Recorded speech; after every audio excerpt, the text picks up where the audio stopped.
Down to a T, your break from the self-motivation. Here, you don't have to be better, you just have to be you. And that's what our guests will be bringing to every single episode. From artists to comedians to voices in media and everything in between, we'll be having off-the-cuff, lively conversations about anything that we want. Another day, another episode of Down to a T, and I am back with what's on my mind. And y'all, I think I'm gonna get into sports. And not physically. If you know me, we're not doing the physical. I mean, I'm gonna follow along in sports, and you were not ready for me to admit why, because I think I'm gonna do it for toxic reasons. I'm gonna tap into my toxicity and say that I'm getting into sports because I like knowing more than my husband. And I feel like I'm bored. You know, it's a new season. We're in fall, about to get into the holidays. And I'm just thinking, like, this could be something that would really drive him crazy if I just, like, know more. And I tend to know more in a lot of other things. So I was like, And he's been really pushing me to, like, get into sports with him. But, like, on the low, I'm like, what if I do this? And then know more. And then I join the fantasy leagues and start, like, naming players. The spicy side of me is like, do I want to, like, start rooting for opposing teams? But you know what? I'm not going to do that. I won't be full on toxic. But I will make my choices of teams once I get into it and see who's actually good. And I feel like that's the good part of me stepping in late, because I'll actually be unbiased and I'll see, you know, like, this team is worth rooting for.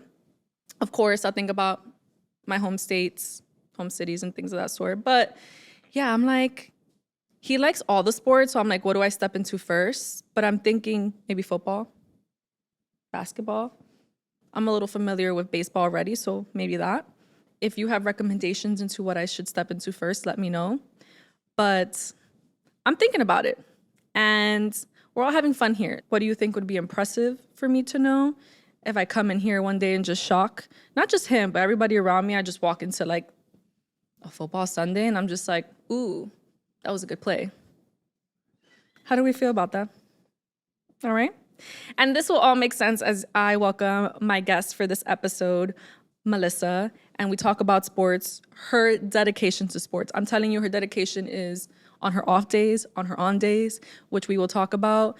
And I do hope you enjoy this episode. But be sure to let me know, what sports should I get into first? Let me know. Let me know. Mami, prende la radio, enciende la tele, no me moleste que juega la tele. Hey, Okay. You're taking me back to the summer with that. Girl, I'm still in summer mode. Well, thank you for being here. Let's take a moment to introduce you. We have the one and only Melissa Ortiz. She is an Olympian. She is a former pro football player who is now a turned broadcaster and entrepreneur. Thank you for being here. Thank you. I'm excited to chat with you. Yeah. What I love about, you know, we've been following each other on social media for a while now. Yeah. And your energy on social media, not just on your broadcast, but pours out on social media. Are you this energetic all the time? Absolutely. I really? am. Yeah. Okay. Because I'm a sleepy girl. So I'm like, how does she do it? She cannot be this energetic all the time. Now I know. We may have a lot of things in common. Yeah. Latinidad, you know, great vibes on socials. But one thing I think that might differentiate us is I'm like an energizer bunny, full on, full out. I'm not like, me. Okay. The girls know me. I'm like, are we going out tonight? Yeah. 9 out of 10 times I don't go out. Yeah. But at least the idea and the intention is there. The intention is there. All right. So we'll get to know you a little bit more right now with our starting 5 questions. Are you ready? All right. So what is your favorite sports moment of 2024 so far? That's a hard one. There's been so many great moments this year. A lot of tournaments. Mm-hmm. I'm going to give it, obviously a bit biased, women's football in the Olympics. I have to go with 2 things, because I'm a football fan now. Yes. One, Selección Colombia, my team, my former teammates, first time in history in the Olympics that the team made it out of the group stage, which was history. Yeah. And it was just so historic. And when I played in the Olympics, we didn't make it out of the group stage, but it was also like our first Olympics ever for a women's team to compete in the Olympics in all Colombia. Yeah. So we made history then, and now the team is continuing to progress and make history. The other one is, of course, U.S. women's national team getting the gold medal. I think that was massive. I cover them year round on TV. So just to see their switch, the inclusion of Emma Hayes, who is now the new women's head coach of the U.S. women's national team. So I just think it's the pinnacle of soccer. It really happened, and I'm a fangirl of women's soccer. I love it. Yeah. That must be so amazing to just be like, when I was in the Olympics, just casually drop that. That's like such a good tidbit for dinner parties. When I was in the Olympics. It's weird. It's weird, to be honest with you, that sometimes when you're an athlete or when you're an artist or when you're whatever and you're in it, you're just you try to stay present, right? Yes. You don't look too back. You don't look too forward. And you don't realize what you're doing, what you're going through. I agree so much on that. I resonate with that because people sometimes say the things that I've done and I'm like, wait, I did that. Holy shit, I did that. Yeah. I know. So that's like one of those that happens. And now when I look back on it, I'm like, I have to like, holy crap, and then bring back my memory of like, what was it like, Well, I'm here to remind you. Thank you. You did that Thank you. What would people be most surprised to know about you? They'd be most surprised to know that a girl can dance. Okay. I ain't going to say I'm like the greatest dancer of all time. And I'm not going to be like the background dancer for Raul Alejandro. I'm like, no, that's not happening. But like, I don't know. I'll be, I work in a very, white and American industry a lot of times, and I'll break out those dance moves because I love it. And a lot of that brings out my energy. So I think What's your favorite like genre to dance to? I'm just going to say it. A perrear. No, I love me some reggaeton, of course. My husband's Puerto Rican. But everything, merengue, salsa, bachata, everything. My husband's Puerto Rican too. Really? Yeah. We have something in common. Look at that. Another thing. Okay, so what is a social cause that you care deeply about?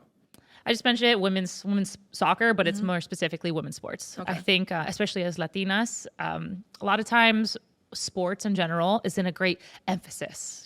My daughter is going to be a professional soccer player, a professional, basketball player. Yeah.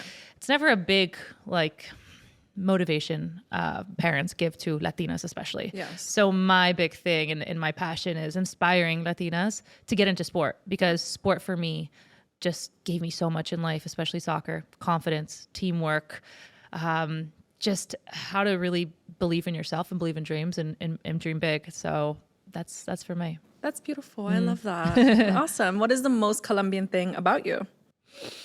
I know a lot of songs. Okay. So quick story. When I got into the Colombian national team, I was born in the U.S. So I'm American. Both of my parents are Colombian. So when I first got on, when I was 18 years old, I was known as La Gringa. And against the locker room, I'm like, all right, they call me La Gringa. I get it. Makes sense. No. But once the music played, I made it well known that I am proud to be Colombian. And, whether it's dancing in the locker rooms or singing the songs from Carlos Vives to Shakira to whomever, J Balvin, like so many, Fade. So I think, a lot of the lyrics, even old school vallenatos, I know it because our parents raised us in a household that always had music going, salsa, vallenato, everything. So your musical tastes. I love that answer. All right, so you're in between New York and Miami, is that correct? Correct. I'm the same. So really? That's another similarity. Love it. I have to hear from you. What is the best thing about New York and what is the best thing about Miami? Let's see if I agree. Okay.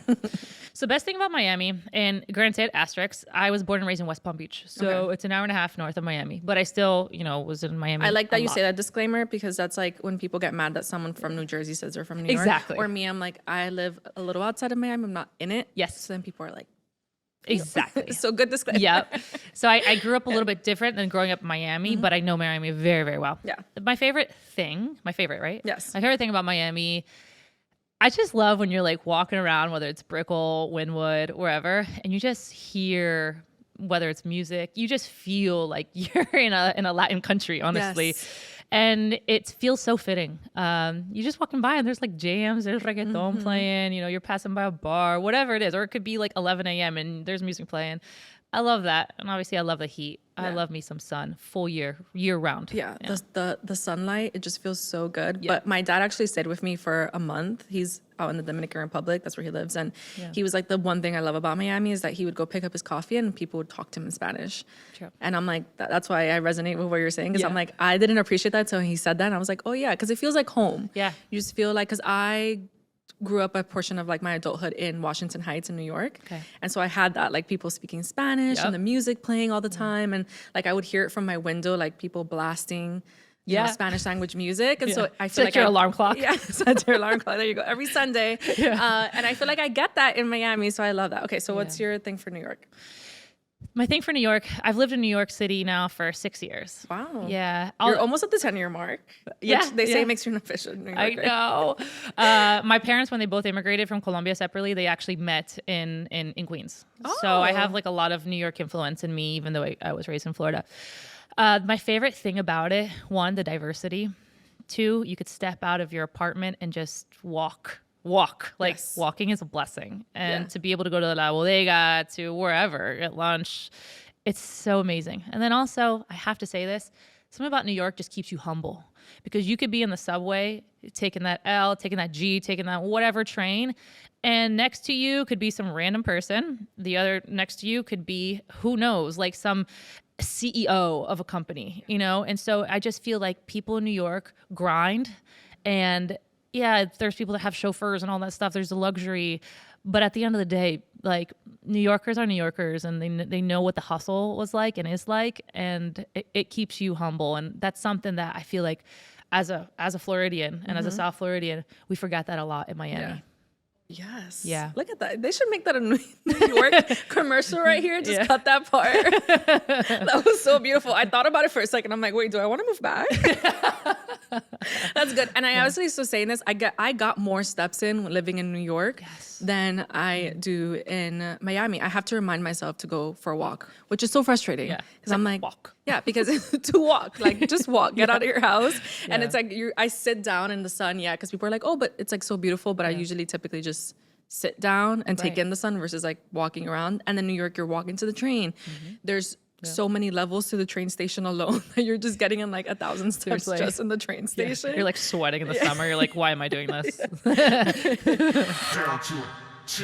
All right, so let's get right into our conversation. I was excited to have you on, and we chatted about this a little bit off camera, which was, you are so inspirational on social media. You have so much motivational content on your Instagram, on your broadcast. And so I want to get to know Melissa off the field, off the screen, out of the studio.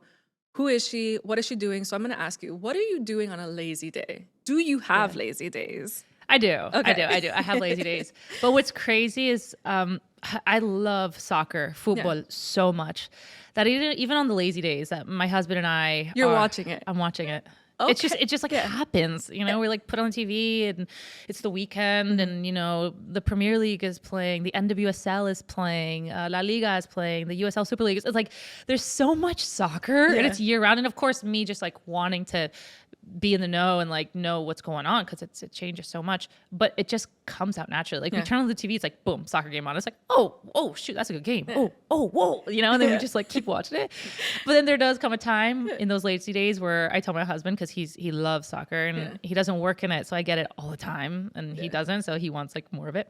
I'm just like, can we just shut off the soccer for a little bit? Can we like put on a movie, a rom-com? I don't know. Yeah, I was gonna ask, do you have like anything that you guys are into, like movies wise or shows? Yeah, we really loved Yellowstone. Okay. Yeah, I really, really like that. Me personally, I am not like, I don't watch a lot of TV. I don't watch a lot of shows. Whenever I do watch TV, like I said, and not to be like boring, but like I'm just constantly watching sports, and I'm constantly watching soccer. Yeah. So when a good series does come on, I'm like, okay, I will dedicate my time, and I get caught in it. But now I'm in like this new phase where I'm stuck in my like Kindle. Yeah. I just got one over the summer. So I'm like reading this book, Carrie Soto. And I've never been like a book reader, novel reader, like ever. Yeah. You had to force me to do that in like And are high your school. books motivational too, Melissa? Yeah. Oh, Melissa. I know.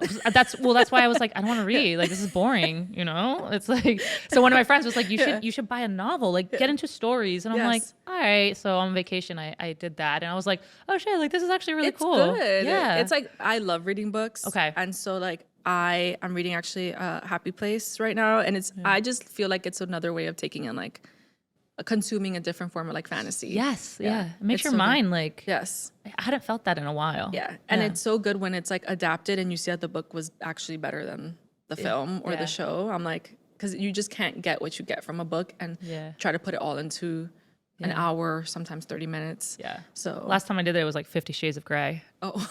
I was waiting for your response on that. I was waiting for your response. Yeah. That was Your face goes, oh.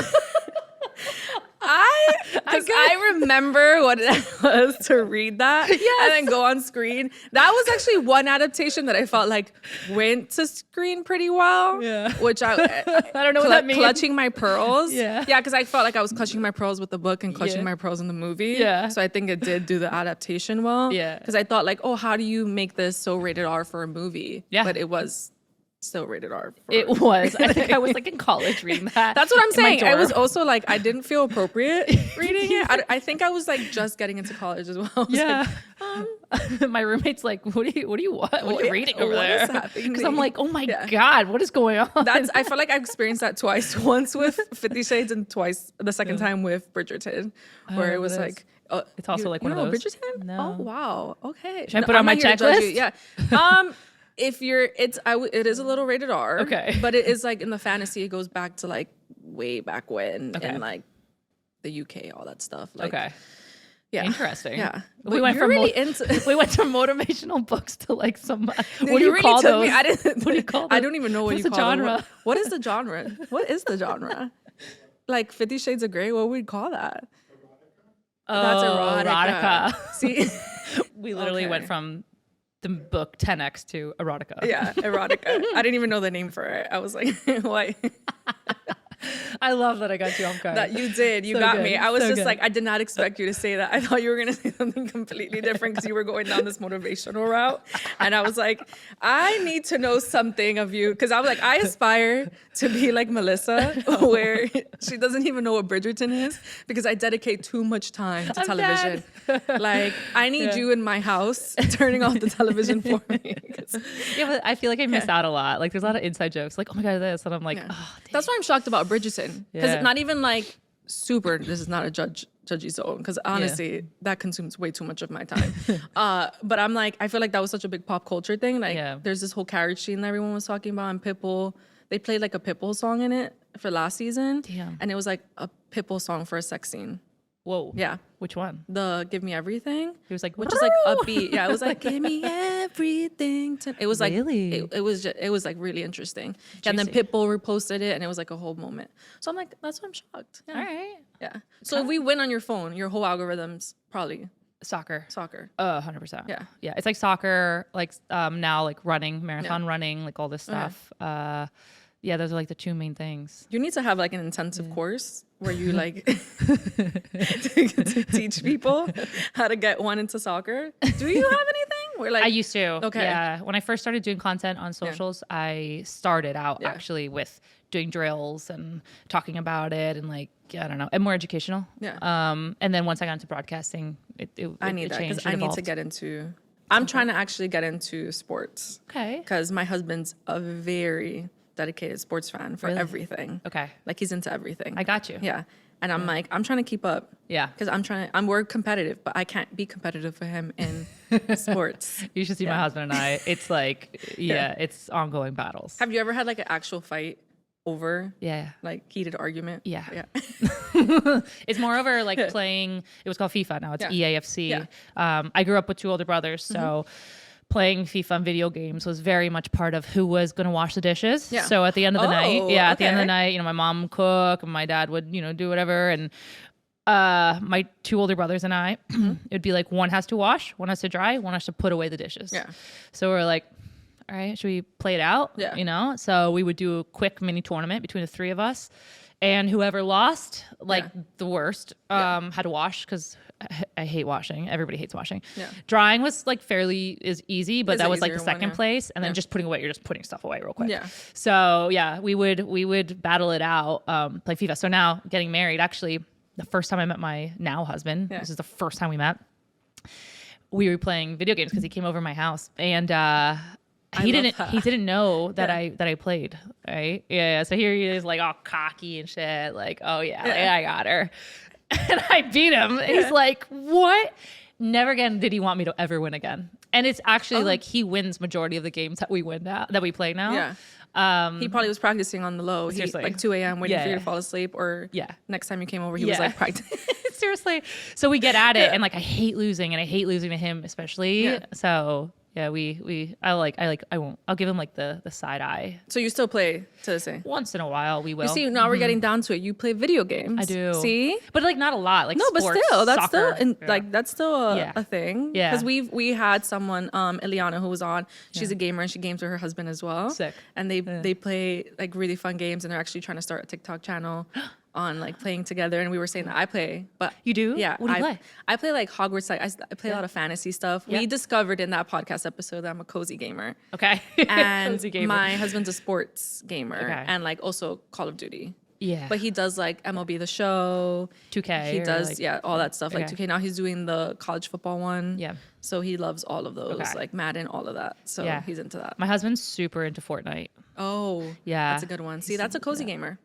Yeah, he'll like talk with his friends, you know, with the headphones on, and it's his like they call it Thursday night on Thursday nights, and I'm like, all right, have fun. I feel like we're discovering a community of married gamers here. It's a thing. Yes, it's a thing. So we need to start like a Facebook group of married gamers. As they say, like happy wife, happy life, as they say, right? Yeah. But I also think like if your husband's happy, like gaming, like let him game. I don't know. Yes. You know, we were saying that on the episode. We need to have Ileana here today too.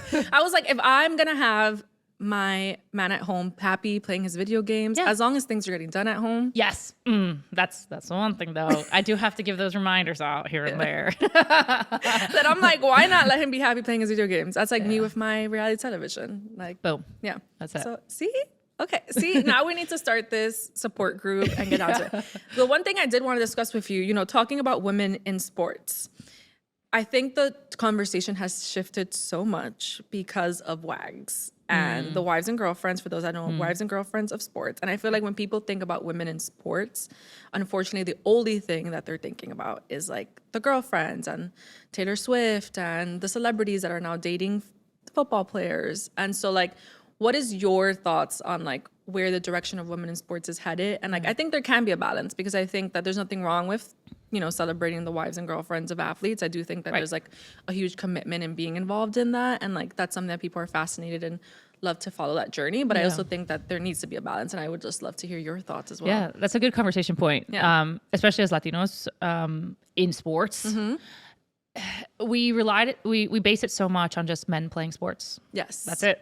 Really, there was no pathway, there was no future, there was no opportunity for women in sports for many, many, many years. Actually, it was banned for many years. It was illegal to play soccer in, let's say, the UK, where it's one of the most famous and popular leagues in the world. And that's where WAGs and all this came into play. Now, where it's heading and where it is already is like, when someone says women in sports, like I don't even think WAGs. Yeah. And maybe one, because I'm an athlete or a former athlete, but also because I know how in an incredible space where we are, where we've built to, where we come with women's sports, like women's basketball, women's soccer, you name it, like everything that we just saw in the Olympics too. Like it's just, it's a beautiful thing to see that women in sports are actually women in sports, they're athletes, and it also could be staff. It could also mean people that work at the clubs or at the franchises or whatever. there's so many elements in it. I just think as long as we are defining and uplifting women who are uplifting the game and opportunity for women to be able to play sports and make a living out of it, I think that's the most important part. I would not say, anything bad about, wives and girlfriends of these athletes, because it is very important. A lot of athletes, they need stability in a type of industry and sport and a lifestyle that is unstable, because you're winning and losing. Sometimes you're getting sold and drafted to other teams. You're flying around the country or world to get on another team, and you're flying week in and week out to other cities. Yeah. And you need that stability. That's what makes them shine. That's why you see so many athletes have so much gratitude for their partners. So my thing is, they have a space. They are a very important element to an athlete's success and to the sport. But at the end of the day, when we think about women in sports, we're talking about women who compete. And that's what we need to keep on doing. I love that. And do you get mad at people saying women in sports? Because some people say an argument is made like, it's just sports. Like, why does it have to be like, why are we putting the gender in it? I think, Serena Williams, she had it in her speech when she was like, this is just sports. Like, she alluded to that. And so do you have an opinion on that, or are you just fine with this emphasis on women in sports? I understand why we do it. It's because for so many years, sports was, automatically geared to men's. Yeah. And it's the same with soccer. It's like, oh, soccer. And you already think like men's, but then you have to say women's soccer or the women's national team, you know? But I do think that living in this country has really made me grow and also show people that it shouldn't be that way. And if it is, like, say, U.S. soccer, it's U.S. men's national team and U.S. women's national team. Yeah. And that's how you refer to them, to either teams. Whereas like in Colombia, it's La Selección Colombia is the men's, and then La Selección Colombia Femenina is the women's. So they have to put a gender on the women's, of course. Yeah. So that's where I'm like, do I like that? No, I don't. I would like it that if someone referred to a sport, whether it's soccer, you think of everything. Think of men's and women's. You think of basketball, you think of men's and women's. I think we have to, like in everything that we're living, especially in the era that we're living, how do we create more inclusion? And so inclusion in sports, meaning women, men, anything, right? So that we can all feel accepted when we talk about sports. Yeah. Oh, I love that. No, I think that's important. I think you're starting a really good conversation. And another thing that I love about your work is your reactions. I feel like you're starting to become known for the way that you react to plays and, as the broadcast is going on. Was that something that just came, that comes so naturally out of you? Yeah. It all started in the Women's World Cup in Australia. So this is last year, exactly a year ago. And Colombia was playing. And this is the first World Cup, I believe, that I'm not part of the team. Yeah. So it feels even more close to me. Yes. And because the last World Cup we didn't qualify. And all of a sudden, we are going against the giants, Germany. Like, they are one of the best teams in the world. And this is Colombia, like the underdog, like always. And it's the last minute of the game. And a corner kick is served deliciously in the air. And Manuela Venegas, who's a defender, goes up and boom, heads it in. And it's a golazo at the end of the game. And Colombia goes on to beat Germany. Yeah. So when that goal was scored, and I'm already like on my toes, like, oh my God, we have a chance. And she scored that goal. It literally just came out of me to just jump up. It's like, I was like, que golazo, y puta, que golazo. And I got up and I'm like running around and like it was just so authentic. And granted, I'm allowed to do that because it's our digital show. Yeah. So if this was like live TV, linear TV, I would not do that, and I would not be able to like curse like that. Okay. I already know that. Yeah. But like digital, you're so free flowing. You are you know. Yeah. And it just came out so authentically, and I just think that opened up like, you know what? Like that is me. Yeah. You know, my dad was like, Meli, pero qué grosera, you know? And you shared the video of how he also is the one that gets up from the couch screaming. Yes. So like a year later, almost like I'm like, where do I get it from? You know, like the proof is in the pudding. Literally growing up, it's just so normal that when a goal is scored, you know, your parents or whatever, like there's emotions and it naturally comes out, especially as Colombia is like, que golazo, hijo de puta, que golazo. When I'm telling you that you need to go check out these videos because Melissa, like everything she gets up, screams, runs off from the chair, starts running around the studio. The camera's like trying to follow you. Yeah, literally. Poor cameraman's like, where is she going? And they had to like bleep out some things that I was saying in Spanish. No, I love that because I think like so many of us resonate with that, where it's like our personalities come out so naturally sometimes, and like the way that we speak, the way that we move, the things that we do. Like I talk with my hands so much. I'm doing it right now. I'm like, and it's like so hard for me to fight it, but it's like, why are we fighting it? Like, why are we fighting you getting off of a chair? Like screaming, cursing. And it's like so funny because we always talk about on this podcast about cursing, and like we had a past episode we talked about professionalism. What does that mean? What does that look like? And it's like, I think this applies to that conversation. It's like, who's to say that your reaction isn't professional? Right, exactly. You're like, you're live reporting, you're connecting with the audience in such a natural way where they feel like they're watching with family at home. Yeah, totally. And I got that a lot, especially this past summer covering Copa America, and Colombia men's team made it to the final. And with such a dominant population of Colombians here in the US, a lot of them would write me and like, oh my God, like I can relate to you. I can relate with you. I can enjoy a game with you on air, like on the broadcast. And yeah, I would scream and shout, que golazo every time. But like, I would even like put in music on our show. I would blast live music by Vallenatos. I would put Ryan Castro, Mami, prende la radio, enciende la tele, no me molesta que juega la tele. And that one, oh man, that song slapped this summer. It did. It did. Yeah. I'm still trying to get her to tell me what she does when she's like rotting on the couch. Do you rot on the couch, Melissa? Yeah, I do. I rot on the couch and I'll scroll and I'll scroll on TikTok. That's what I need. I need to tell you to tell me. Do you scroll on TikTok for 2 hours? I could. Okay. Yeah. Finally. I ain't gonna deny that. I needed this. I was like, I'm gonna go home and cry because there is someone out here who's 100%. Ain't no shame in the game. Right. No. Okay. I do. We got it. We got down to it. I needed you to say this. I was like, does she rot on her couch? Does she? Do you nap? I used to. I don't anymore. Oh, okay. I don't nap. Right. No. Okay, I'll take the rotting on the couch. I don't know. I'll take that. But I am like, I need to work out every day. It's like just part of me. I need to get it out. Now we're taking steps back. No, I don't want to hear you. I'm rotting on the couch. I'm here rotting on the couch. Like, I work out every day. I read. No, I don't. I don't read like religiously. Believe me, I'm not a bookworm. I'm getting your number and I'm going to FaceTime her anytime I find myself very unmotivated. Like anytime I'm like disengaged, just on my couch, and I need someone to push me to work out, I need you to yell at me. I'm gonna girl FaceTime for that. you, and now you don't even have to say hi. You just yell at me. That's Look, it. text me like whenever like working out comes in your brain, be like, oh, Melly's my girl. Whenever you're like, you know what, I could go out for a drink. Oh, I could go like a little bit. Like I'm that girl. Oh, you're that girl. Yeah, okay. But I'm that girl too. Perfect. Yeah, I'm that. Yeah, but I'll take a nap before. I'll see you there. She's working out beforehand. I'm taking a nap. Literally. Yeah, but that works. Yin and yang. You know, we gotta. Yin and yang. So we're gonna have a day out one day, either in New York or Miami, where I'm gonna force you to take a nap on the beach or something. I'll do that. And we could do that after like a run. That's called multitasking. It's napping on the beach and getting a nice tan. Okay. So I see it as multitasking. But I'm gonna check on you and make sure your eyes are closed. Yes, I'm gonna check your breathing, make sure you're napping and not like planning stuff in your head or thinking about football in your head. That's very true too.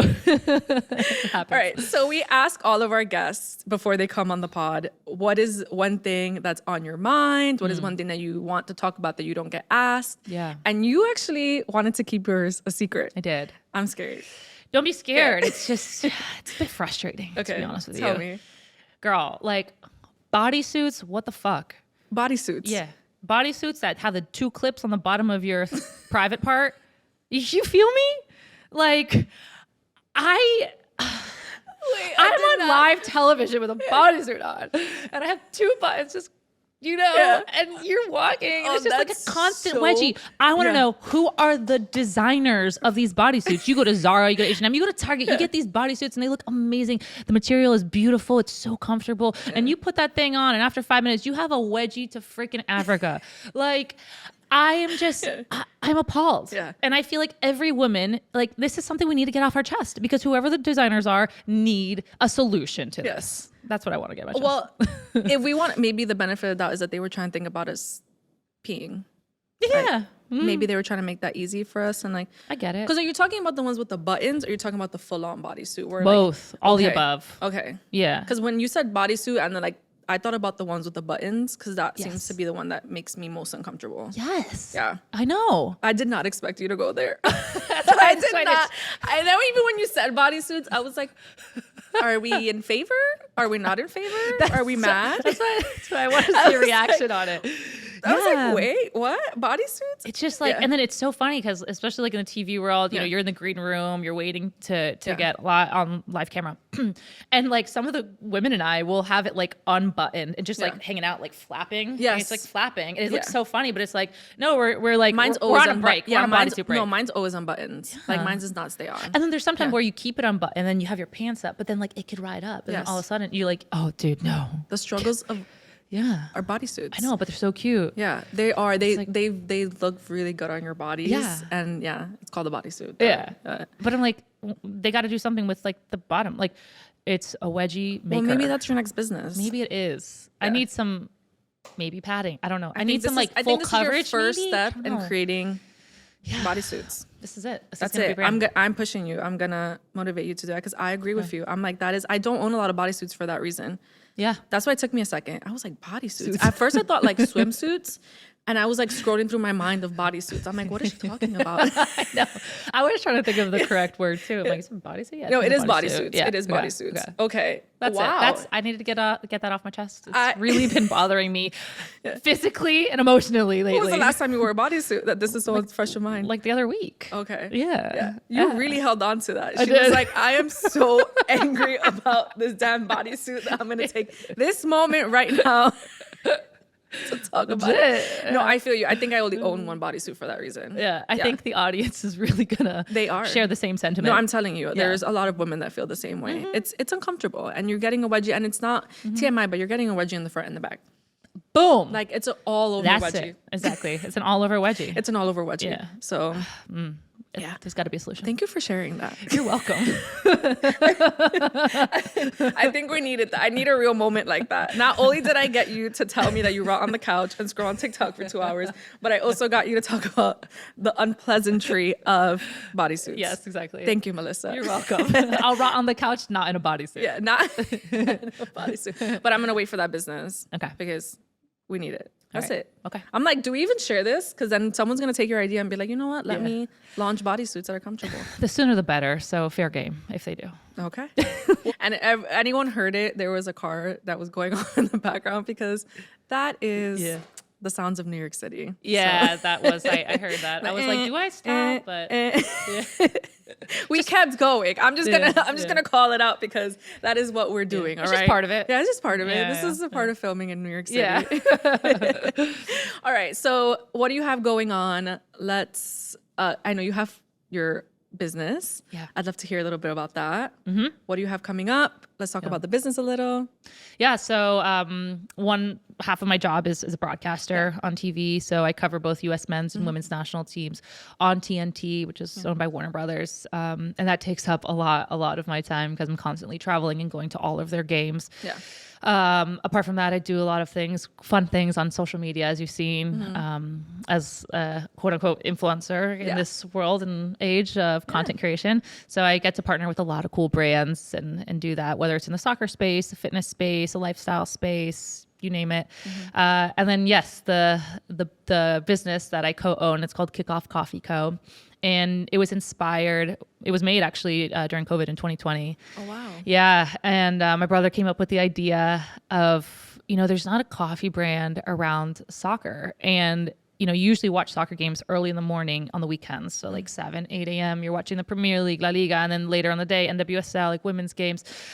And he was just like, people already drink coffee and watch these games. And I'm like, totally. So I was doing like market research, all this stuff. And there wasn't a brand that was actually connecting the dots. Yeah. Specialty coffee with, the culture of football. Yeah. And so we sought out to, how do we learn how to source beans and find someone to roast our coffee, fresh coffee, top quality coffee, and bridge the two cultures. And so we did that. Yeah, we're 3 years in business now, still very much in startup mode, looking and seeking investors, which we've had calls with recently. Amazing. Yeah, which is really cool. It's has so much potential. Yeah. That's all I have to say. It's called Kickoff Coffee Co. Amazing. And then we donate 10% of our coffee profits to soccer foundations around the world that utilize the game, use soccer as a tool for racial justice, for opportunities. Wow. Yeah, it's pretty cool. Well, where can everyone follow you, Melissa? You can follow me on Instagram at Melissa Ortiz 5. So it's Melissa Ortiz 5. Likewise on TikTok. Amazing. Well, thank you so much for joining us. And this was such a great chat. I loved having you on here. Thank you so Wait, much. Now you have to sing to exit us out. Oh, okay. Which one should I go? Should we do the same song? Yeah. Or, let's do it. Which one? The theme song, the Ryan Castro. Okay. Ready? Mami, prende la radio, enciende la tele. No me molesten que juega la Cele. Coge la curva, coge la L. Si no está alentando. ¡Ay! We did it.